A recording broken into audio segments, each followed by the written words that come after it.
தமிழ்நாட்டுல இந்துக்களுடைய உரிமை எந்த அளவுக்கு பறிக்கப்பட்டிருக்கு அப்படிங்கிற பேசிக்கா ஃபர்ஸ்ட் தெரிஞ்சுக்கோங்க. நம்ம மதுரையில தமிழ் சங்கம் வளர்ந்த மதுரையில ஜூன் 22 முருக பக்தர்கள் மாநாடு நடக்க போகுது. அதுக்கான வரவேற்ப பாம்ப்லெட்டை ஒரு முருகன் கோவில்ல உட்காந்து டிஸ்ட்ரிபியூட் பண்ணிட்டு இருந்தாங்க.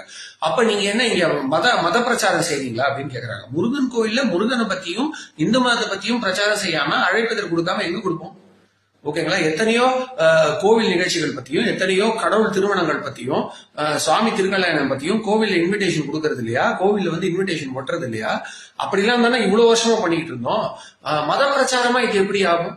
நம்ம இன்னொரு மத வழிபாடு தளத்துல போய் கொடுத்தாதான் மத பிரச்சாரம். ஆனா மயிலாப்பூர்ல இருக்கிற சிவன் கோவில்ல ஒரு இஸ்லாமிய பெண்மணி நமாஸ் பண்ணாங்க. அதுக்கு ஒரு நடவடிக்கை எடுக்கல. அவங்க திருவாமியூர்ல இருந்து மயிலாப்பூர்ல இருக்க சிவன் கோவில்ல நமாஸ் பண்ணிருக்காங்க. இன்னும் திருவாமியூர்ல இருந்து மயிலாப்பூர் வரைக்கும் வேற எந்த மசூதி இல்லாத மாதிரி. அதுக்கு எந்த ஆக்ஷன் எடுக்கல. சமீபத்துல பாத்தீங்கன்னா நம்ம சிவனுடைய திருவண்ணாமலை கோவிலுக்குள்ள உட்காந்து நான்வெஜ் சாப்பிட்டிருக்காங்க.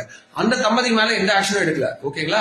ஆனா ஒரு சாமி வழிபாடு பத்தின ஒரு மாநாடு பத்தின பாம்ப்லெட், ஒரு முருகர் பக்தர்கள் மாநாடு பாம்ப்லெட்டை டிஸ்ட்ரிபியூட் பண்ணா அதுக்கு அறநிலைத்துறை தடுக்குது. அறநிலைத்துறை வழிபாட்டுல தலையிடவே கூடாது, அங்க இருக்கிற பினான்சியல் மேனேஜ்மெண்ட் எல்லாம் தலையிடணும்னு ஹைகோர்ட் பல முறை கண்டனம் தெரிவிச்சோம். இங்க அறநிலைத்துறைன்ற பேர்ல சேகர் பாபு அவர்கள் ரவுடிசம் தான் பண்ணிட்டு இருக்காரு கோவிலுக்குள்ள.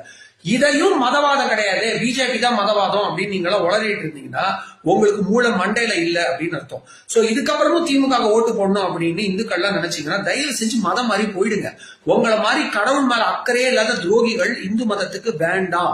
அராஜகம் பண்ணனால்தான் திருவண்ணாமலையில மலைச்சரிவு நடந்தது. இன்னும் என்னென்ன அராஜகங்கள் என்னென்ன இயற்கை சீற்றங்களை நம்ம பார்க்க போறோம் தெரியல. தயவு செஞ்சு திமுக ஓட்டு போடணும்னு நினைக்கிற இந்துக்கள் மதம் மாதிரி போயிடுங்க. உங்களை மாதிரி துரோகிகள் வேண்டாம்.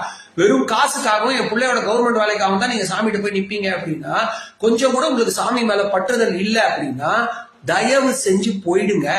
ஏன்னா ஆயிரக்கணக்கில் வைஷ்ணவர்களும் பக்தர்களும் சேர்ந்து உயிரை கொடுத்துதான் பெருமாளுடைய சிலையை காப்பாத்திருக்காங்க இதே ஸ்ரீரங்கத்துல. அதே மாதிரி ஆயிரக்கணக்கானவங்க உயிரை கொடுத்துதான், ஏன் உங்களுடைய முன்னோர்களே நிறைய பேர் உயிரை கொடுத்துதான் இன்னி வரைக்கும் இந்து மரபுகள் இருக்கிற மாதிரி காப்பாத்திட்டு வராங்க. அப்படி எந்தவித ஒரு அட்டாச்மெண்ட்டும் உங்களுக்கு இல்லைன்னா நீங்க திமுக தான் ஓட்டு போடுவீங்கன்னா இந்து மதத்தை விட்டு வெளியே போயிடுங்க. கெஞ்சி கேட்கிறேன். உங்க பாவங்களுக்கு நாங்க அனுபவிக்க முடியாது.